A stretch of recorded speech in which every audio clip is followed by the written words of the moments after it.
أشهد أن لا إله إلا الله وحده لا شريك له وأشهد أن محمدا عبده ورسوله أما بعد اللهم صل على محمد وعلى آل محمد كما صليت على إبراهيم وعلى آل إبراهيم إنك حميد مجيد اللهم بارك على محمد وعلى آل محمد كما باركت على إبراهيم وعلى آل إبراهيم إنك حميد مجيد۔ جی بیعت کے متعلق کچھ سوالات دو تین مسلم بھائیوں کی طرف سے میرے پاس آئے تھے اور میں نے ان سے جواب دینے کا وعدہ کیا تھا، اور اب اس کی جو غلط فہمیاں ہیں اس کو انشاءاللہ العزیز دور کرنے کی کوشش کر رہا ہوں۔ اللہ رب العالمین اس کے ذریعے سے ان تمام غلط فہمیوں کو دور فرمائے اور ہم تمام لوگوں کو صحیح دین کو سمجھ کر اس پر عمل کرنے کی توفیق عطا فرمائے، اور ہر اس معاملے میں کہ جس میں اختلاف ہو جائے ہم اپنی ذاتیات انانیت کو ایک طرف رکھتے ہوئے صحیح دین پر عمل کرنے کی کوشش کریں، اور اللہ رب العالمین ہماری اس معاملے میں اصلاح فرمائے۔ بیعت کے متعلق جو پہلا اعتراض اور سوال مجھ سے کیا گیا ہے وہ یہ ہے کہ خلیفہ کی بیعت کی جانی چاہیے، اور جو امیر ہو، جو بے حکومت ہو اور اس کے پاس طاقت اور اقتدار نہ ہو تو اس کی بیعت کرنا کسی طور پر بھی ثابت نہیں ہے۔ یہ بات میں ان بھائیوں سے پہلے بھی کہتا رہا ہوں اور آپ تمام مسلم بھائیوں سے کہہ رہا ہوں کہ اللہ کے لیے وہ کتابچے اور وہ کتابیں کہ جو جماعت المسلمین کے پلیٹ فارم سے لکھی گئی ہیں اور چھاپی گئی ہیں وہ پڑھنے کے لیے ہیں۔ آپ اپنا وقت نکال کر ان کتابوں کو پڑھنے کی کوشش کریں، اس کا مطالعہ کریں، تو آپ کو انشاءاللہ العزیز ضرورت ہی نہیں پڑے گی کہ آپ کسی سے یہ سوال کریں اور اس کے جواب کے لیے آپ بیٹھے رہیں۔ یہ بات جو ہم کہتے رہے ہیں اور کہہ رہے ہیں کہ یہ سوالات اور اعتراضات جو کچھ عرصے بعد گھوم پھر کر کسی اور طریقے سے آتے ہیں، ان تمام کے جوابات ہم 25 سال قبل دے چکے ہیں، اور میں ابھی ثابت کروں گا کہ یہ سوالات کے جوابات ہم کب دے چکے ہیں۔ تو اللہ کے لیے ان کتابوں کو جو آپ کے پاس موجود ہیں، جو ایک خزانہ موجود ہے، ان کتابوں کو پڑھیے، اس کا مطالعہ کیجیے۔ مجبوراً اس مطالعے کے نہ ہونے کی وجہ سے پہ ضرورت پڑتی ہے کہ انہی کتابوں سے نکال کر آپ کے سامنے اس طرح سے پیش کیا جائے تاکہ بات کی اصلاح ہو سکے اور علم میں آپ لوگوں کے اضافہ بھی ہو سکے۔ تو سوال سب سے پہلے یہ ہے کہ خلیفہ اگر نہ ہو تو کیا بیعت نہیں ہوگی؟ تو ہم یہ سوال اشتیاق صاحب کی کتاب بے حکومت امیر کی بیعت، اس میں وہ یہ سوال کر چکے ہیں اور آج پھر سے میں کر رہا ہوں کہ یہ بات بتائی جائے کہ جو خلفائے راشدین بیعت لیا کرتے تھے کیا یہ ان کی ایجاد کردہ تھی؟ کیا یہ ان کی نکالی ہوئی بدعت تھی یا ان کی نکالی ہوئی کوئی سنت تھی؟ خلفاء نے جو بیعت لینا شروع کی ہے، ابو بکر صدیق رضی اللہ تعالیٰ عنہ جب خلیفہ بنے اور بیعت کا انہوں نے معاملہ شروع کیا تو کس وجہ سے شروع کیا؟ اسی وجہ سے شروع کیا کیونکہ رسول اللہ صلی اللہ علیہ وسلم اپنے عہد رسالت، عہد نبوت میں بیعت لیا کرتے تھے، اور وہ بیعت اسلامی بیعت ہوتی تھی، وہ بیعت رسالت کی بیعت نہیں ہوتی تھی، قبول اسلام کی بیعت ہوا کرتی تھی۔ اور ایمان والوں کے لیے اللہ رب العالمین نے واضح انداز میں قرآن مجید میں کیا فرمایا ہے؟ لَقَدْ كَانَ لَكُمْ فِي رَسُولِ اللَّهِ أُسْوَةٌ حَسَنَةٌ، یقیناً تمہارے لیے رسول اللہ صلی اللہ علیہ وسلم کی زندگی بہترین نمونہ ہے۔ یہ نمونہ ہے، یہ آئیڈیل ہے کہ اس کو لے کر ہم نے اپنی زندگیوں کو گزارنا ہے، اور آپ ہی کی اسوہ حسنہ سے، آپ کی حیات طیبہ سے ہم وہ تمام اقوال اور افعال لیں گے جو اسلام پر عمل کرنے کے لیے ہوں۔ فَاتَّبِعُوهُ لَعَلَّكُمْ تَهْتَدُونَ، اس رسول کی پیروی کرو تاکہ تمہیں ہدایت نصیب ہو۔ فَاتَّبِعُوهُ لَعَلَّكُمْ تُرْحَمُونَ، اس رسول کی پیروی کرو تاکہ تم پر رحم کیا جائے۔ اس طرح سے دیگر آیات موجود ہیں کہ جس میں اتباع رسول کے لیے ایمان والوں کو حکم دیا گیا ہے، اور وہی ہمارے لیے سرچشمہ ہدایت ہے، اور وہی ہمارے لیے حجت شرعیہ ہے۔ اور رسول اللہ صلی اللہ علیہ وسلم نے بیعت کس وقت لی؟ کہ جب آپ بالکل بے اختیار تھے، آپ کے اوپر، آپ کے سر پر قیمتیں لگی ہوئی تھیں اونٹوں کی، سرخ اونٹوں کی، کہ کون ہے جو ان کا قتل کرے اور اس کو یہ اونٹوں کا انعام دیا جائے۔ وہ حال تھا کہ جب آپ غار میں تنہائی کی راتیں گزارتے تھے، اور یہ وقت تھا کہ اگر کوئی شخص آپ کا نام لینے کے لیے آپ کے پاس اسلام کی دعوت حاصل کرنے کے لیے آتا تھا، وہ چھپا پھرتا تھا۔ جو صحیح بخاری اور صحیح مسلم میں ہے کہ ابو ذر غفاری رضی اللہ تعالیٰ عنہ کو جب یہ معلوم ہوا کہ ایک شخص ہے کہ جس نے دعوی نبوت کیا ہے، تو وہ یہ جاننے کے لیے کہ وہ سچے نبی ہیں یا جھوٹے نبی ہیں، وہ وہاں پہنچ گئے مکہ میں، اور وہ بیان کرتے ہیں خود کہ میں وہاں پہنچ کر زمزم کا پانی پیتا رہا اور مسجد میں قیام کرتا رہا۔ وہاں پر فمر بعلی رضی اللہ تعالیٰ وقال کأن الرجل غریب، علی رضی اللہ تعالیٰ عنہ کو ان کے پاس سے گزر ہوا تو انہوں نے ان سے پوچھا کہ ایسا معلوم ہوتا ہے کہ تم ایک انجان آدمی ہو، کوئی اجنبی شخص ہو؟ قلت نعم، کہتے ہیں میں نے کہا جی ہاں، میں انجان آدمی ہوں اور یہاں مسافر ہوں۔ علی رضی اللہ تعالیٰ عنہ ان کو لے کر اپنے گھر چلے گئے، وہاں ان کی ضیافت کی، نہ انہوں نے ان سے پوچھا کہ وہ کس کام سے آئے، نہ انہوں نے کوئی بات ذکر کی۔ اسی طریقے سے وہ دن گزر گیا۔ فلما اصبحت، جب صبح ہوئی وہ پھر مسجد آ گئے تاکہ معلومات دینے کے لیے کہ اللہ کے نبی صلی اللہ علیہ وسلم کا کہیں سے معلوم ہو سکے۔ خوف کا عالم آپ دیکھ رہے ہیں کہ کسی سے ڈر رہے ہیں سوال کرتے ہوئے کہ کسی سے معلوم کریں کہ یہ نبی کہاں ہے، کہ جو دعوی نبوت کر رہا ہے، کہ کہیں اس کے معلوم کرنے پر ان کو مار پیٹ یا زرکوب نہیں کیا جائے۔ 2-3 دن اسی طریقے سے جب گزر گئے اور علی رضی اللہ تعالیٰ عنہ نے دیکھتے رہے کہ یہ مسجد میں اس شخص نے قیام کیا ہے اور اس کی حاجت پوری نہیں ہوئی ہے، تو بالآخر علی رضی اللہ تعالیٰ عنہ نے ان سے سوال کیا ما امرکا، کہ اے اجنبی شخص تمہارا کیا معاملہ ہے، تم کس وجہ سے اس شہر میں آئے ہو؟ تو ابو ذر غفاری رضی اللہ تعالیٰ عنہ نے ان سے کیا کہا، اگر تم میری بات راز میں رکھو گے تو میں تمہیں بتا دیتا ہوں کہ میں کس کام سے آیا ہوں۔ علی رضی اللہ تعالیٰ عنہ نے اس بات پر رضامندی کی کہ یہ بات تمہاری راز میں رہے گی۔ تو اس کے بعد کہیں جا کر ابو ذر غفاری رضی اللہ تعالیٰ عنہ نے انہیں یہ بات بیان کی کہ بلغنا انہ قد خرج ہاؤنا رجل بزعم انہ نبی، کہ ہمیں یہ خبر پہنچی ہے کہ یہاں ایک ایسا شخص نکلا ہے کہ جو دعوی نبوت کر رہا ہے، اور اس کی تلاش میں کہ وہ سچا نبی ہے یا جھوٹا نبی ہے، میں یہاں پر اس حاجت کو لیے آیا ہوں۔ علی رضی اللہ تعالیٰ عنہ نے کہا کہ تم بالکل صحیح جگہ پہنچ گئے ہو، میں انہی کے پاس جا رہا ہوں، آؤ تم میرے پیچھے ہو۔ اب آپ دیکھیے خوف کا عالم کیا کہتے ہیں، فَإِنِّي إِن رَأَيْتُ أَحَدًا أَخَافَهُ عَلَيْكَ قُمْتُ إِلَى الْحَائِطِ كَأَنَّهُ أَسْلَحَ نَعْلِي، کہ اگر میں دیکھوں گا کہ کوئی شخص وہاں سے آ رہا ہے راستے میں اور مجھے اس سے کوئی خوف محسوس ہوا، کوئی ڈر محسوس ہوا، تو میں ایسے کھڑا ہو جاؤں گا گویا کہ میں اپنی جوتی سیدھی کر رہا ہوں، اپنی جوتی ٹھیک کر رہا ہوں، اور تم سیدھے چلتے رہیں۔ اس خوف کے عالم میں علی رضی اللہ تعالیٰ عنہ ابو ذر غفاری رضی اللہ تعالیٰ عنہ کو لے کر گئے، اور یہاں تک کہ حتی ودخلت معه علی النبی صلی اللہ علیہ وسلم، کہتے ہیں میں اور علی رضی اللہ تعالیٰ عنہ نبی صلی اللہ علیہ وسلم کے پاس داخل ہوئے۔ میں نے آپ سے کہا جاتے ہی اعرض علی الاسلام، آپ میرے سامنے اسلام پیش کیجئے۔ فعرضہ، تو رسول اللہ صلی اللہ علیہ وسلم نے ان کے سامنے اسلام پیش کیا۔ جب آپ نے ان کے سامنے اسلام پیش کر دیا تو پھر یہ الفاظ فتح ربانی میں اور اس کی جید سند ہے کہ آپ نے پھر ابو ذر غفاری رضی اللہ تعالیٰ عنہ سے فرمایا هل لک الی بیعۃ ولک الجنہ، کیا اب تم بیعت کرتے ہو اور اس بیعت کرنے کے بعد تمہارے لیے پھر جنت ہے؟ قلت نعم وبسطت یدی، کہتے ہیں میں نے کہا جی ہاں، اور پھر میں نے اپنا ہاتھ آگے بڑھا دیا اور نبی صلی اللہ علیہ وسلم کے ہاتھ پر میں نے بیعت کر لی۔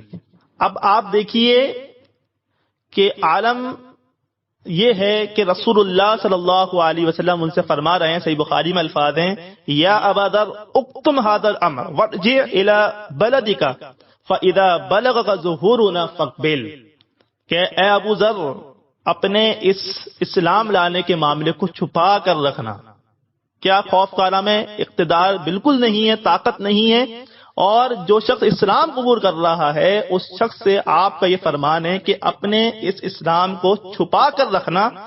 اور اپنے شہر واپس لوٹ جاؤ. جب تمہیں یہ خبر پہنچے کہ ہم غالب آ چکے ہیں تو پھر تم اس کو سامنے لے آنا اور تم پھر واپس آ جانا. لیکن ابو ذر غفاری رضی اللہ تعالیٰ عنہ جوش میں تھے، انہوں نے کہا والذی بعثک بالحق، قسم اس ذات کی جس نے آپ کو حق کے ساتھ بھیجا ہے، میں یقیناً اپنے اسلام کو لانے کو ظاہر کروں گا. باہر نکلے، قریش میں گئے اور یہ اعلان کر دیا یا معاشر قریش انی اشہد ان لا الہ الا اللہ و اشہد ان محمدا عبدہ و رسولہ، اور یہ گواہی قریش کے سامنے دے دی. لوگوں نے جیسے ہی یہ گواہی سنی تو کہا قوموا الی ھذا الصابی، چلو اس بیٹین کی طرف کھڑے ہو جاؤ اور اسے مارو. فضربت، کہتے ہیں پھر انہوں نے مجھے مارا، اس قدر مارا کہ میں مرتے مرتے بچا. بہرحال بتانے کا مقصد اس میں یہی ہے کہ اس عالم میں ابو ذر غفاری رضی اللہ تعالیٰ عنہ نے اسلام قبول کیا اور رسول اللہ صلی اللہ علیہ وسلم نے اس وقت بھی ان سے بیعت لی تھی. بالکل اسی طریقے سے زمار رضی اللہ تعالیٰ عنہ نے جب رسول اللہ صلی اللہ علیہ وسلم کی نبوت کے بارے میں سنا، صحیح مسلم میں ابن عباس رضی اللہ تعالیٰ عنہ سے مروی ہے کہ زمار رضی اللہ تعالیٰ عنہ مکہ تشریف لائے یہ بات دیکھنے کے لیے کہ وہ شخص کون ہے کہ جس نے دعوی نبوت کیا ہے. زمار رضی اللہ تعالیٰ عنہ ایک ایسے آدمی تھے جو آسیب کا علاج کیا کرتے تھے. وہ اہل مکہ کے کچھ بیوقوفوں سے انہوں نے سنا کہ ان محمدا مجنون، کہ محمد دیوانے ہیں. فقال، تو انہوں نے کہا لو انی رأیت ھذا الرجل لعل اللہ یشفیہ علی یدی، کہ میں جاتا ہوں اور اس شخص پر جا کر میں کچھ دم وغیرہ کر دیتا ہوں اور ممکن ہے کہ اللہ رب العالمین نے اس کی شفا میرے ہاتھوں پر رکھی ہو. پھر وہ وہاں پہنچتے مکہ، رسول اللہ صلی اللہ علیہ وسلم سے ملاقات کرتے ہیں، صحیح مسلم میں یہ پورا واقعہ، اور کہتے ہیں یا محمد، کہ اے محمد میں آسیب کا علاج کرتا ہوں اور بے شک اللہ جسے چاہتا ہے اسے میرے ہاتھ سے شفا دے دیتا ہے، تو کیا آپ کو اس معاملے میں کوئی رغبت ہے کہ میں آپ کا علاج کر دوں؟ جب رسول اللہ صلی اللہ علیہ وسلم نے یہ سنا تو آپ نے کیا الفاظ فرمائے؟ ان الحمد للہ نحمده ونستعینه ونستغفر من يهده الله فلا مضل له ومن يضلل فلا هادي له واشهد ان لا اله الا الله وحده لا شريك له وان محمدا عبده ورسوله اما بعد. جیسے ہی الفاظ زمار رضی اللہ تعالیٰ عنہ نے سنے تو انہوں نے کہا کہ کلمات پھر دہرائیے. آپ نے پھر وہ کلمات دہرائے، انہوں نے پھر کہا آپ اسے پھر دہرائیے. 3 مرتبہ رسول اللہ صلی اللہ علیہ وسلم نے وہ کلمات دہرائے تو زمار رضی اللہ تعالیٰ عنہ کا دل کھل گیا، ان کا شرح صدر ہو گیا، ہدایت ان کے دل میں اتر گئی. انہوں نے کہا قد سمعت قول الکہنة وقول السحرة وقول الشعراء فما سمعت مثل کلماتک ہؤلاء، کہ میں نے کاہنوں کے، جادوگروں کے، شاعروں کے اقوال سنے ہیں، لیکن میں نے ایسے اقوال، ایسے الفاظ، ایسے کلمات کبھی کسی سے نہیں سنے. لقد بلغنا ناعوس البحر، یقیناً یہ الفاظ تو سمندر کی گہرائی کو چھو رہے ہیں. فقال ہاتی یدک ابایعک علی الاسلام، اے محمد صلی اللہ علیہ وسلم اپنا ہاتھ بڑھائیے، میں اسلام پر، رسالت پہ نہیں، اسلام پر آپ کے ہاتھ پر بیعت کرتا ہوں. فبعیہ رسول اللہ صلی اللہ علیہ وسلم، اور رسول اللہ صلی اللہ علیہ وسلم نے ان کی بیعت لی، حتیٰ کہ آپ نے ان سے پوچھا وعلی قومک، اے زماد، اور اپنی قوم کے بارے میں تمہارا کیا معاملہ ہے، کیا تم ان کی طرف سے بیعت کرتے ہو؟ انہوں نے اپنی قوم کی طرف سے بھی اسی وقت بیعت کر لی، کیونکہ انہیں یقین تھا کہ جب اپنی قوم کے سامنے سے اسلام کو پیش کریں گے تو ان کی قوم اسلام قبول کرے گی، اور ان کی طرف سے زمار رضی اللہ تعالیٰ عنہ نے وہ بیعت کر لی. یہ معاملات مکہ کے ہیں، اس وقت کے ہیں کہ جب ابتدائی اسلام تھا، اجنبی تھا، اسلام مغلوب تھا، رسول اللہ صلی اللہ علیہ وسلم بے سر و سامان تھے، بے اقتدار تھے، غالب نہیں تھے، طاقت نہیں تھی، کوئی خلافت موجود نہیں تھی، لیکن جو شخص اسلام کو قبول کر رہا تھا رسول اللہ صلی اللہ علیہ وسلم اس کی بیعت دے رہے تھے، چھپ چھپ کر لوگ آپ سے ملاقات کر رہے تھے اور آپ صلی اللہ علیہ وسلم ان کے سامنے اسلام کو پیش کیے جا رہے تھے اور وہ ان کی بیعت لیے جا رہے تھے۔ اسی سنت کو جماعت المسلمین احیا کرتے ہوئے آج بھی لوگوں کے سامنے اسلام کو پیش کرتی ہے، حالانکہ ہم مغلوب ہیں، طاقت نہیں ہے، خلافت نہیں ہے، حکومت نہیں ہے، لیکن یہ شرط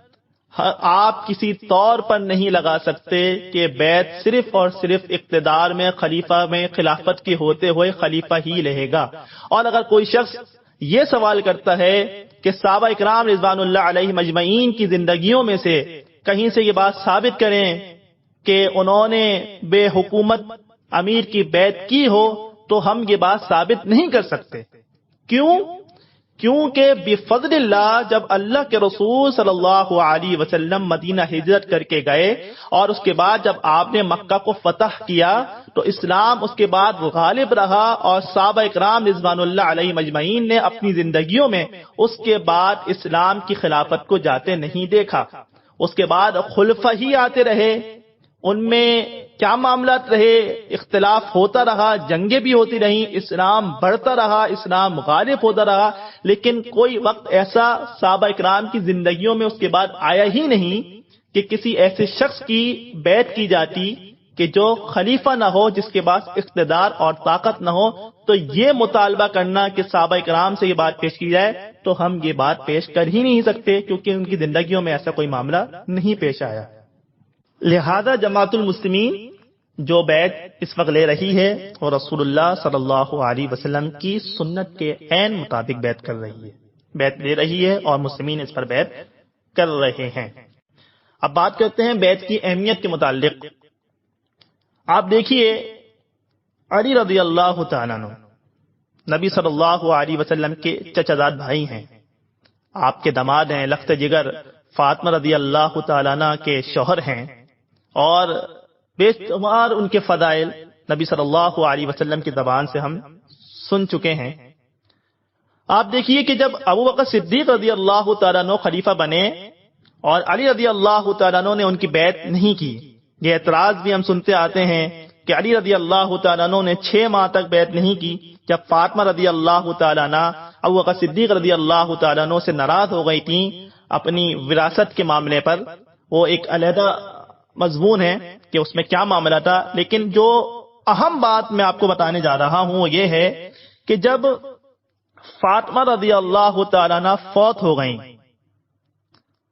اور علی رضی اللہ تعالیٰ عنہ نے ان کا جنازہ پڑھایا اور ان کو دفن کر دیا اور ابو بکر صدیق رضی اللہ تعالیٰ عنہ کو اطلاع نہیں دی، تو اس کے بعد جب وہ فوت ہو گئیں تو علی رضی اللہ تعالیٰ عنہ کیا دیکھتے ہیں، فلما توفیت استنقر علی وجوہ الناس، جب تک فاطمہ رضی اللہ تعالیٰ عنہ زندہ تھیں تو لوگ پھر بھی علی رضی اللہ تعالیٰ عنہ کی طرف رغبت رکھتے تھے اور ان کا خیال کرتے تھے اور یہ سوچتے تھے کہ شاید علی رضی اللہ تعالیٰ عنہ کو فاطمہ رضی اللہ تعالیٰ عنہ کی تیمارداری سے فرصت نہیں ملتی اور اس لیے وہ بیعت اب تک نہیں کر سکے ہیں۔ لیکن جیسے ہی وہ فوت ہو گئیں تو لوگ علی رضی اللہ تعالیٰ عنہ سے خفگی کا اظہار کرنے لگے، لوگوں نے ان سے ان کے چہروں پر، لوگوں کے چہروں پر استنقر علی وجوہ الناس کہ علی رضی اللہ تعالیٰ عنہ نے باقاعدہ لوگوں کے چہروں پر خفگی کے آثار دیکھے۔ کس بات کی خفگی تھی؟ اگر بیعت، جیسے کہ آج یہ بتایا جا رہا ہے کہ بیعت خلیفہ کی بھی ضروری نہیں ہے، انا للہ و انا الیہ راجعون، اب تک تو جماعت المسلمین کا اختلاف فرقوں سے، خاص کر اہل حدیث مذہب سے، اس بات پر تھا کہ وہ یہ کہا کرتے تھے کہ بیعت خلیفہ کی ہوگی اور جب خلیفہ آئے گا تو بیعت کی جائے گی، لیکن وہی معاملہ ہے کہ ہر دور میں آنے والا فتنہ مزید سخت ہو کر آتا ہے. تو اب یہ اعتراض اور یہ بات کی جانے لگی ہے کہ خلیفہ بھی اگر ہوگا تو اس کی بیعت بھی کوئی ضروری چیز نہیں ہے. کرنا اچھی بات ہے، اگر نہیں کریں گے تو کوئی ایسا مسئلہ نہیں ہے. یعنی کہ اختلاف اور انتشار کا دروازہ خود ہی کھولا جا رہا ہے. انا للہ و انا الیہ راجعون. اگر یہ بات ایسی ہی تھی صحابہ کرام رضوان اللہ علیہ مجمعین کے نزدیک، تو علی رضی اللہ تعالیٰ عنہ سے کس بات کی خفگی تھی جو وہاں پر محسوس کی جا رہی ہے؟ صحیح بخاری میں جو الفاظ بتائے جا رہے ہیں، عائشہ رضی اللہ تعالیٰ عنہ سے روایت ہے کہ لوگوں کے چہروں پر خفگی کے آثار تھے کہ علی رضی اللہ تعالیٰ عنہ ابو بکر صدیق رضی اللہ تعالیٰ عنہ سے بیعت کیوں نہیں کر رہے ہیں. لوگوں کا معاملہ، صحابہ کرام کا یہ معاملہ تھا علی رضی اللہ تعالیٰ عنہ کے ساتھ، اسی بات پر کہ وہ بیعت نہیں کر رہے. اور اس کے بعد جب علی رضی اللہ تعالیٰ عنہ نے یہ معاملہ دیکھا تو پھر انہوں نے ابو بکر صدیق رضی اللہ تعالیٰ عنہ کی طرف پیغام بھیجا، اور پھر وہ پورا ایک طویل واقعہ ہے. اور اس کے بعد الحمدللہ علی رضی اللہ تعالیٰ عنہ نے بھی ابو بکر صدیق رضی اللہ تعالیٰ عنہ کے ہاتھ پر بیعت کر لی. اب آپ مزید دیکھیے اس بیعت کی اہمیت. اگر یہ جو جیسا آج بتایا جا رہا ہے یہ اتنی ہی کوئی غیر معمولی چیز ہے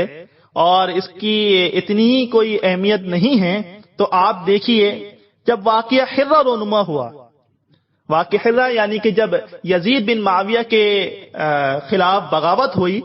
اور لوگوں نے ان کی بیعت توڑنا شروع کر دی اور ان کی خلافت سے انکار کر دیا. ابن عمر رضی اللہ تعالیٰ عنہما ایک ایسے صحابی ہیں یہ کہ جو رسول اللہ صلی اللہ علیہ وسلم کی سنت پر بہترین طریقے سے عمل کرنے والے شخص ہیں. ہر سنت کو چن چن کر اس پر عمل کرتے تھے. اس کی کئی مثالیں ہیں اور ہماری تاریخ اس بات سے بھری ہوئی ہے ابن عمر کی ان سنتوں کی پیروی کرتی ہوئی احادیث سے. آپ دیکھیے کہ جب یزید بن معاویہ کے خلاف لوگ بغاوت کرنے پر آمادہ ہو گئے اور بیعت سے انکار کر دیا، ابن عمر رضی اللہ تعالیٰ عنہما نے اپنی اولاد کو، اپنے تمام اہل خانہ کو جمع کیا. صحیح بخاری میں ہے، نافع ان کے شاگرد رحمت اللہ علیہ بیان کرتے ہیں، لما خلا اہل المدینہ یزید بن معاویہ جمع ابن عمر حشمہ و ولدہ، کہ جب اہل مدینہ نے یزید بن معاویہ سے ان کی اطاعت سے ہاتھ کھینچ لیا، ان کی خلافت سے دور ہو گئے، ابن عمر رضی اللہ تعالیٰ عنہما نے اپنے خاندان، اپنی اولاد کو جمع کیا. اور آپ الفاظ سنیے، فقال انی سمعت النبی صلی اللہ علیہ وسلم یقول، کہتے ہیں کہ میں نے سنا ہے نبی صلی اللہ علیہ وسلم سے آپ فرما رہے تھے، ینسب لکل غادر لواء یوم القیامہ، ہر عہد شکن کے لیے، ہر غدار کے لیے جو غداری کرتا ہے، ہر غدار کے لیے بروز قیامت ایک جھنڈا گاڑا جائے گا. آپ یہ سنہری الفاظ سنیں، وَإِنَّا قَدْ بَعْيَانَا هَذَا الرَّجُلِ عَلَى بَيْعِ اللَّهِ وَرَسُولِهِ، بے شک ہم نے اس شخص کے اوپر جو بیعت کی ہے وہ اللہ اور اس کے رسول کی بیعت پر، اس کی سنت پر بیعت کی ہے. جو بات میں آپ سے ابتدا میں بیان کر رہا تھا کہ جماعت المسلمین اگر بیعت کر رہی ہے، بیعت لے رہی ہے تو سنت رسول صلی اللہ علیہ وسلم پر لے رہی ہے. بالکل یہی عقیدہ ابن عمر رضی اللہ تعالیٰ عنہما کا ہے الحمدللہ، کہ اگر ہم کسی شخص کے ہاتھ پر بیعت کر رہے ہیں دین اسلام کے لیے، ایک اجتماعیت پر کھڑے ہو کر، ایک پلیٹ فارم پر آ کر، ایک امام کو بنا کر اگر اس کی بیعت ہو رہی ہے تو یہ کوئی ایجاد کردہ بدعت نہیں ہے، یہ رسول اللہ صلی اللہ علیہ وسلم کی سنت پر ہو رہی ہے. اور پھر وہ کہتے ہیں وَإِنِّي لَعَالَمُ غَدْرًا أَعْظَمُ مِنْ أَنْ يُبَايَعَ رَجُلٌ عَلَى بَيْعِ اللَّهِ وَرَسُولِهِ ثُمَّ يُنْسَبُ لَهُ الْقِتَالُ، اور میں نہیں جانتا کہ اس شخص سے بڑا کوئی غدار ہو سکتا ہے، اس شخص سے بڑا کوئی عہد شکن ہو سکتا ہے جو کسی شخص کے ہاتھ پر بیعت کر لے اللہ اس کے رسول کی سنت پر، اور پھر اسی کے خلاف قتال کے لیے آمادہ ہو جائے. اور پھر آگے کیا فرمایا، وَإِنِّي لَعَالَمُ أَحَدًا مِّنْكُمْ خَلَعَهُ وَلَا بَايَعَ فِي هَذَا الْأَمْرِ إِلَّا كَانَتِ الْفَيْصَلَ بَيْنِي وَبَيْنَهُ، اگر مجھے معلوم ہوا کہ میری اولاد، میرے اس خاندان میں سے کسی بھی شخص نے یزید کی بیعت کو توڑ دیا اور یزید سے جنگ کرنا شروع کر دی تو پھر وہ میرے اور اپنے راستوں کو جدا پائے، میرے اس کے درمیان پھر کوئی تعلق باقی نہیں رہے گا۔ کون فرما رہا ہے؟ عبداللہ بن عمر رضی اللہ تعالیٰ عنہما، امت کے بہترین فقیہ صحابی ہیں، سمجھدار صحابی ہیں۔ ان کے نزدیک اس بیعت کی کس قدر اہمیت ہے کہ یہاں پر ثابت ہو رہا ہے۔ اس کے بعد مزید سنیے، جب یہی واقعہ چل رہا ہے، پہلے انہوں نے اپنی اولاد کو اس بغاوت سے روکا اور اسے سمجھایا۔ اس کے بعد صحیح مسلم میں ہے، عبداللہ بن مطیع جو کہ اس معاملے میں موجود تھا کہ وہ یزید بن معاویہ کے خلاف بغاوت کر رہا تھا اور ان کی بیعت کو توڑ رہا تھا۔ ابن عمر رضی اللہ تعالیٰ عنہما اسے سمجھانے کے لیے پہنچ جاتے ہیں۔ اگر یہ اتنی کوئی معمولی بات تھی کہ خلیفہ کی بیعت توڑتی ہے تو توڑ دو، کوئی مسئلہ نہیں ہے، اختلاف ہے، اختلاف کی موت ہوگی، جیسا کہ کہا جا رہا ہے کہ اختلاف کی موت ہوگی۔ اگر یہ اختلاف ہی کی موت تھی اور گناہ کی موت تھی اور جاہلیت کی، کفر کی موت نہیں تھی تو ابن عمر کو کیا ضرورت پڑی تھی کہ وہاں سمجھانے پہنچ گئے وہ۔ ابن عمر رضی اللہ تعالیٰ عنہما صحیح مسلم میں ہیں، عبداللہ بن مطیع کے پاس پہنچ جاتے ہیں اور آپ انداز دیکھیے، رویہ دیکھیے آپ ابن عمر رضی اللہ تعالیٰ عنہ، جسے ہم کہتے ہیں کہ ایک ایٹیٹیوڈ، کہ جب وہ وہاں عبداللہ بن مطیع کے پاس پہنچتے ہیں، اب عبداللہ بن مطیع کیا کہتا ہے؟ اطرحوا وسادۃ لابی عبد الرحمن، ابو عبد الرحمن جو کہ آپ کی کنیت ہے، ان کے لیے گدا بچھاؤ تاکہ یہ یہاں بیٹھیں اور ان سے کچھ گفتگو شنید و بات ہو۔ ابن عمر رضی اللہ تعالیٰ عنہ کا جواب دیکھیے، انی لم آتیک لاجلس، میں یہاں تم سے باتیں کرنے نہیں آیا۔ وہ شخص کہ جو بیعت توڑ دے، میں اس کے بعد اس لیے نہیں آیا کہ میں تمہارے پاس آ کر بیٹھوں اور تم سے باتیں کروں، میں تو یہاں اس لیے آیا ہوں لأحدثک حدیثین، تاکہ میں لأحدثک حدیثا، کہ میں تمہیں ایک وہ حدیث سنا دوں جو کہ میں رسول اللہ صلی اللہ علیہ وسلم سے سن چکا ہوں۔ سمعت رسول اللہ صلی اللہ علیہ وسلم، میں نے سنا ہے اللہ کے رسول صلی اللہ علیہ وسلم سے۔ یہ وہی حدیث کہ جو ٹکسالی حدیث ہے اور جس پہ کہا جاتا ہے کہ یہ بس ایک محض اس حدیث کو ہم لے کے بیٹھ گئے ہیں بیعت کے معاملے میں اور کوئی دلیل تو ہے نہیں۔ آپ سیاق و سباق دیکھ رہے ہیں اس حدیث کا کہ کب ابن عمر کی سنا رہے ہیں اور کیا کہا کہ میں نے سنا ہے رسول اللہ صلی اللہ علیہ وسلم سے، من خلا یدا فی طاعۃ لقی اللہ یوم القیامۃ لا حجۃ لہ، کہ جو شخص امیر کی اطاعت سے ہاتھ کھینچ لے بروز قیامت اللہ رب العالمین سے وہ اس حال میں ملاقات کرے گا کہ اس کے پاس وہاں دینے کو کوئی حجت نہیں ہوگی، کوئی عذر نہیں ہوگا جو وہ پیش کر سکے کہ اللہ میں نے اس وجہ سے اپنے امیر کی اطاعت سے ہاتھ کھینچ لیا۔ کوئی بھی ذاتی مفاد، کوئی بھی انانیت کی بات یا کوئی بھی ایسا معاملہ جو اس کے ساتھ گزرا ہو، وہ وہاں پر دلیل بنا کر نہیں پیش کر سکتا کہ میں نے اس وجہ سے اپنے امیر کی اطاعت سے ہاتھ کھینچ لیا۔ اور کیا فرمایا؟ وَمَن مَاتَ وَلَيْسَ فِي عُنُقِهِ بَيْعَةٌ مَاتَ مِيتَةً جَاهِلِيَّةً، اور جو شخص اس حال میں مر جائے کہ اس کی گردن میں امیر کی بیعت موجود نہیں ہے، اس کی موت جاہلیت کی موت ہوگی۔ یہ الفاظ کے ساتھ رسول اللہ صلی اللہ علیہ وسلم کے ابن عمر رضی اللہ تعالیٰ عنہما نے سمجھائے عبداللہ بن مطیع کو، جو کہ اس وقت کے خلیفہ کے خلاف بغاوت کر رہا تھا اور ان کی بیعت کو توڑ رہا تھا۔ ماتمیتتن جاہلیہ، اس پر آپ نے مجھے یہ ایک آڈیو بھی بھیجی تھی موصوف، جس میں میتتن جاہلیہ کا صحیح مفہوم بتانے کی کوشش کر رہے ہیں۔ یہی وجہ ہے کہ میں آپ لوگوں سے کہتا ہوں کہ اپنی کتب کا مطالعہ کیجیے۔ وہ اعتراضات جو اس آڈیو میں بیان کیے جا رہے ہیں، الحمدللہ موجودہ امیر جماعت المسلمین جناب اشتیاق صاحب 24 ربیع اول 1418 میں ایک کتابچہ لکھا تھا، تحقیق مزید میں تحقیق کا فقدان، اور اس میں اس کا جواب وہ دے چکے ہیں۔ میں ابھی آپ کو پڑھ کر سناؤں گا، کیونکہ اس آڈیو کو سنتے ہوئے مجھے احساس ہوا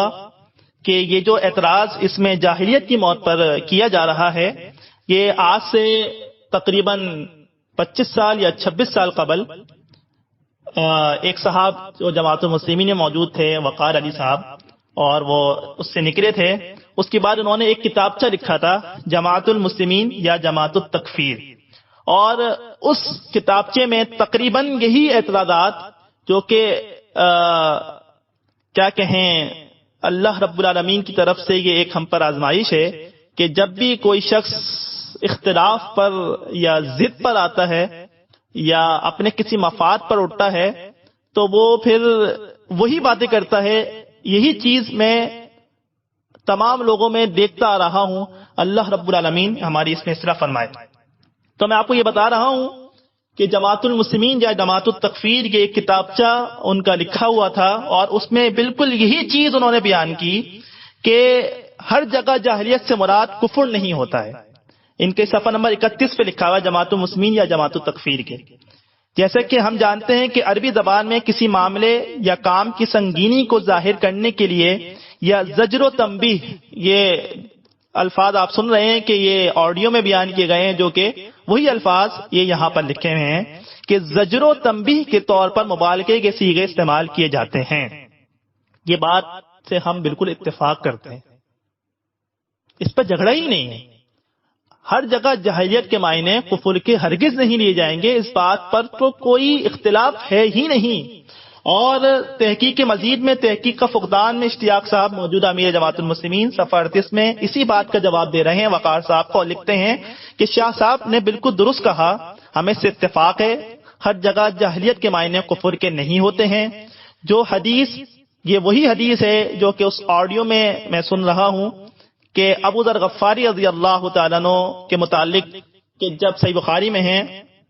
کہ جب انہوں نے وہ بیان کرتے ہیں انی سابقت رجلا فعیرت بامہ، کہ جب انہوں نے اپنے غلام کو برا بلا کہا، ان کو گالی گلوچ کی، اور ان کو اپنے غلام کو انہوں نے اس کی ماں کی آڑ دلائی، ایک گالی دی. تو فقال للنبی صلی اللہ علیہ وسلم، صحیح بخاری کتاب ایمان میں موجود ہے، تو کہتے ہیں کہ پھر نبی صلی اللہ علیہ وسلم نے مجھ سے فرمایا یا ابا ذر،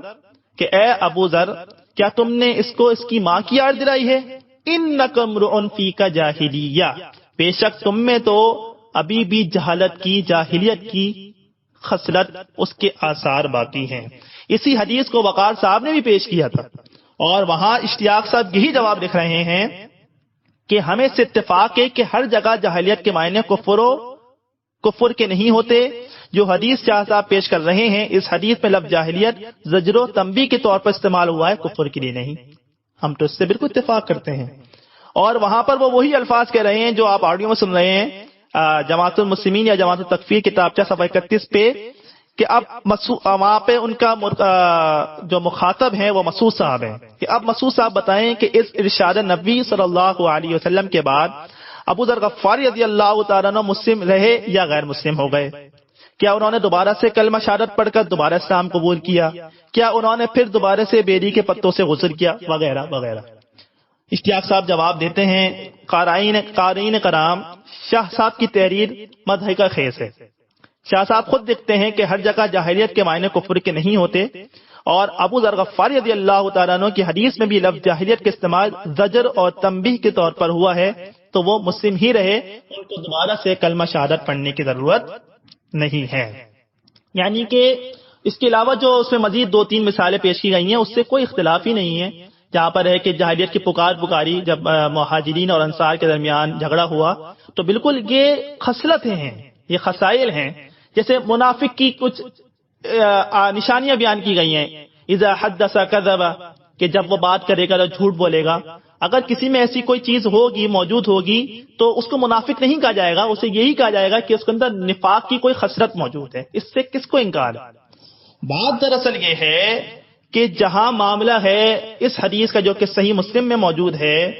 کہ من مات ولیس فی عنقہ بیعہ مات میتۃ جاہلیہ، کہ جو شخص اس حال میں مرے گا کہ گردن میں امیر کی بیعت موجود نہ ہو تو اس کی موت جاہلیت کی موت ہوگی. وہاں جاہلیت سے کیا مراد لیا جائے گا؟ اچھا، یہاں یہ بات بھی قابل غور ہے کہ جو بات میں آپ سے ابتدا میں کرتا آیا ہوں اور دوبارہ کر رہا ہوں، بار بار کروں گا کہ آپ لوگ اپنی کتب کا مطالعہ کیا کریں. اس آڈیو میں یہ بھی بیان کیا گیا کہ وہ باب امام بخاری نے اس حدیث کے ساتھ کیا باندھا ہے. یہی بات جماعت المسلمین یا جماعت التکفیر کے صفحہ 31 پہ شاہ صاحب بھی لکھ رہے ہیں، اور وہی الفاظ کے ساتھ کہ دیکھیے امام بخاری نے اس حدیث پر باب کیا باندھا ہے، اور اس کے ساتھ وہی باب المعاصی من امر الجاہلیہ ولا یکفر صاحبها بارتقالها الا بالشرک بقول النبی صلی اللہ علیہ وسلم انکم رون فیک جاہلیہ. بالکل وہی باب انہوں نے بھی یہاں پر لکھا ہے اور اس کے ساتھ لکھا ہے، اور علامہ ابن حجر کی جو شرح ہے وہ بھی پڑھنے سے تعلق رکھتی ہے. یہ آپ کو میں اس لیے سنا رہا ہوں پڑھ کے کہ تحقیق کے مزید میں تحقیق کا فقدان کا میں 25 سال قبل ہم ان تمام باتوں کے جوابات دے چکے ہیں. آپ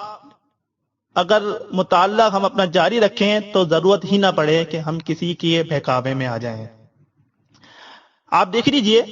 ابن حجر نے جو اس پر شرح باندھی ہے وہ بالکل مناسب ہے، اور اس سے ہم بالکل اقرار کرتے ہیں. وہ لکھتے کیا ہیں وہ ذرا آپ سن لیں. فتح الباری جلد 10 صفحہ 268 میں انکم رؤن فیک جاہلیہ التنوین للتقلیل والجاہلیہ ما کانا قبل الاسلام، کہ بے شک یہ جو الفاظ ہیں کہ تم میں ابھی جاہلیت موجود ہے، یہاں جاہلیت ان پر تنوین موجود ہے. وہ لوگ جو عربی قواعد جانتے ہیں انہیں معلوم ہے کہ جب حرف تنکیر اسم پر لگ جائے جو کہ نکرہ کی علامت ہوتی ہے تو اس تنوین کے معنی ہوتے ہیں کوئی ایک یا کچھ. کیا معنی ہوتے ہیں؟ کوئی ایک یا کچھ. اور اسی چیز کو ابن حجر بھی یہاں پر پیش کر رہے ہیں کہ التنوین للتقلیل، کہ تنوین جو ہے وہ قلت پر دلالت کر رہی ہے کہ تم میں جاہلیت کی کچھ خصلت موجود ہے. جاہلیت ان کی جو تنوین وہاں موجود ہے وہ وہاں اس بات کو ثابت کر رہی ہے کہ کچھ خصلت موجود ہے، کلیتاً تمہارے اندر ابھی جہالت نہیں آئی ہے. اور وہ الفاظ جو کہ ابن عمر رضی اللہ تعالیٰ عنہما کی روایت میں صحیح مسلم میں ہے، اس میں کیا ہے؟ من مات ولیس فی عنقہ بیع مات میتۃ جاہلیہ، کہ وہ شخص جو مر جائے اس حال میں کہ اس کی گردن میں بیعت موجود نہ ہو تو اس کی موت جاہلیت کی موت ہوگی. یہاں عربی قواعد کے حساب سے مفعول مطلق موجود ہے کہ جب کسی فعل کا مصدر مزید مضبوطی کے لیے مفعول بن کر اس فعل کے ساتھ آ جائے تو اسے مفعول مطلق کہتے ہیں. اور یہاں یہی ہے ماتا میتۃ جاہلیہ، کہ اس کی موت جاہلیت کی موت ہوگی. یہ سختی کے ساتھ اور اس پر مزید تنبیہ کے ساتھ اس بات کو نبی صلی اللہ علیہ وسلم نے پیش کیا ہے. الغرض یہ بات ثابت ہوتی ہے کہ جو ابو ذر غفاری رضی اللہ تعالیٰ عنہ والی حدیث ہے اس میں جاہلیت کی ایک خصلت مراد ہے، اور جو ماتا میتتن جاہلیہ ہے اس سے مطلقاً جاہلیت مراد ہے، یعنی کہ اسلام سے پہلے کا زمانہ جو کہ کفر کا زمانہ ہے. اچھا اب بات کر لیتے ہیں اس تشریح کی جو کہ اس آڈیو میں بتائی گئی ہے، اور افسوس کہ وہاں پر بھی مجھے نہیں معلوم کہ غلطی سے یہ کام ہوا ہے یا جان بوجھ کر یہ خیانت کی گئی ہے. دو باتیں آپ کو اس پہ میں بتا دوں. وہاں وہ پیش کر رہے ہیں کہ یہ ابن حجر کی شرح ہے اور یہ ان کے الفاظ ہیں. سب سے پہلی بات کہ وہ تشریح جو کہ پیش کی گئی ہے وہ میں ایک دفعہ پڑھ کے سنا دوں. والمراد بالمیتۃ جاہلیۃ وہی بکسر المیم حالۃ الموت کموت اہل الجاہلیۃ علی ضلال وليس له امام مطاع لانهم كانوا لا يعرفون ذلك وليس المراد انه يموت كافرا بل يموت عاصيا. یہ بہت وضاحت کے ساتھ یہ تشریح کی گئی تھی کہ یہ تشریح جو ہے اور یہ الفاظ جو ہیں وہ ابن حجر کے ہیں اور وہ اپنی شرح میں لائے ہیں. جی بالکل اپنی شرح میں لائے ہیں صحیح بخاری کی فتح الباری میں، لیکن جو حقیقت ہے وہ یہ ہے کہ یہ ان کے اپنے الفاظ نہیں. اس میں انہوں نے یہ الفاظ رکھے ہیں قول الکرمانی. یہ کرمانی کے الفاظ ہیں جو کہ ابن حجر اپنی کتاب فتح الباری میں نقل کر رہے ہیں. ان کی کتاب الکرمانی للشرح صحیح بخاری جو ان کی کتاب ہے جو انہوں نے صحیح بخاری کی شرح کی ہے امام کرمانی نے، وہاں پر انہوں نے یہ الفاظ لکھے ہیں جو کہ ابن حجر نے یہاں پر نقل کیے ہیں ان کے الفاظ کو. یہ ابن حجر کے اپنے الفاظ ہرگز نہیں ہیں. ابن حجر جاہلیت سے کیا مراد دیتے ہیں یہ میں آپ کو آگے بتاؤں گا، لیکن یہاں میں آپ کو یہ بتانا چاہتا ہوں کہ یہ الفاظ امام کرمانی کے ہیں، یہ الفاظ ابن حجر کے نہیں ہیں. کہ والمراد بالمیتۃ الجاہلیہ، کہ میتۃ جاہلیہ سے مراد جو ہے وہ موت ہے کہ جو اہل جاہلیت کی موت ہوتی تھی، جاہلیت کے زمانے میں ہوتی تھی. آپ یہاں پر بھی ان کی آڈیو دوبارہ سنیے گا، وہاں انہوں نے عربی یہی پڑھی ہے کموت اہل الجاہلیت علی ضلال، لیکن ترجمہ نہیں کیا. یہ خیانت ہے، یا تو غلطی ہے یا خیانت ہے. کموت اہل الجاہلیت علی ضلال، کہ ان کی موت جاہلیت کی موت ہوگی گمراہی پر، علی ضلال یعنی کہ گمراہی پر موت ہوگی. گمراہی کس چیز پہ ہوتی ہے؟ کل بدعت ضلالہ وکل ضلالۃ فی النار، صحیح مسلم.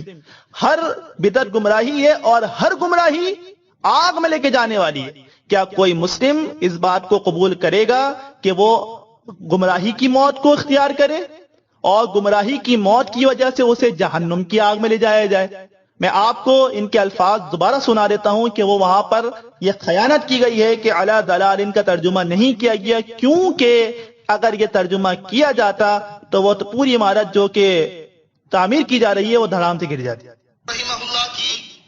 فتح الباری کتاب الفتن کی حدیث، من رأى من اميره شيئا يكرهه فليصبر عليه فانه من فارق الجماعة شبرا فمات الا مات میتة جاہلیہ کی شرح پیش کر کے اس مضمون کو ختم کرتا ہوں اور فیصلہ آپ پر چھوڑتا ہوں. جلد نمبر 13 ہے، صفحہ نمبر 10 ہے، اور لکھتے ہیں والمراد بالمیتۃ الجاہلیہ وہی بکسر المیم حالۃ الموت کموت اہل الجاہلیۃ علی ضلال وليس له امام مطاع لانهم كانوا لا يعرفون ذلك. کہ لفظ میتا جو میتۃ جاہلیہ میں ہے یہ میم کی کسرہ کے ساتھ ہے، یعنی میم کے نیچے زیر ہے، میتا نہیں ہے، میتا ہے. اور جاہلیت کی موت سے مراد اہل جاہلیت کے لوگوں جیسی حالت موت ہے جو بے راہ روی پر تھی، کہ اس وقت اس زمانے میں ان کا کوئی فرما روا، کوئی امام نہ تھا، چونکہ وہ لوگ اسے نہیں جانتے تھے. یہاں پر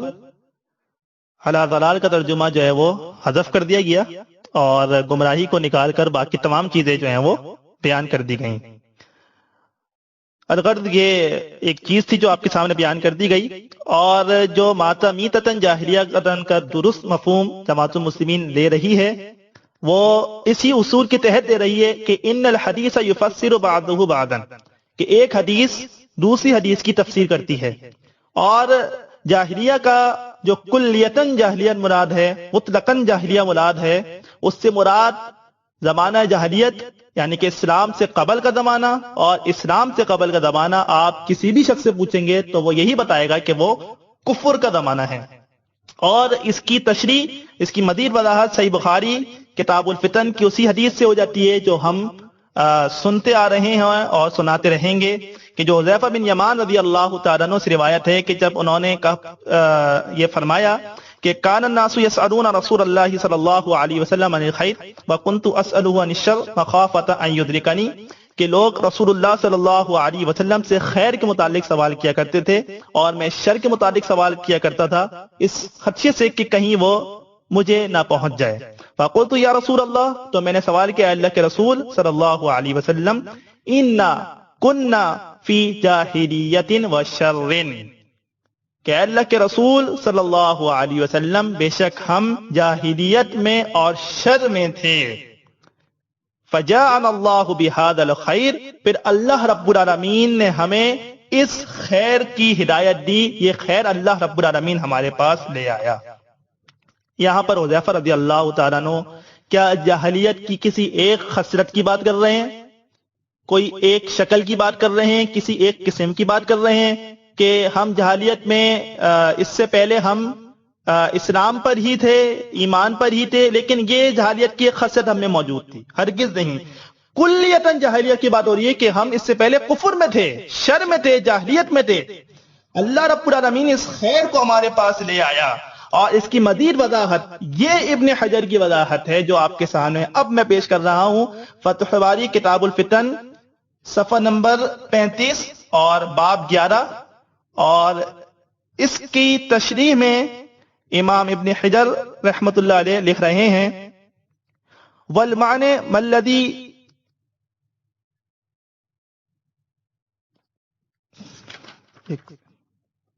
ابن حجر یہ یہاں پر لکھ رہے ہیں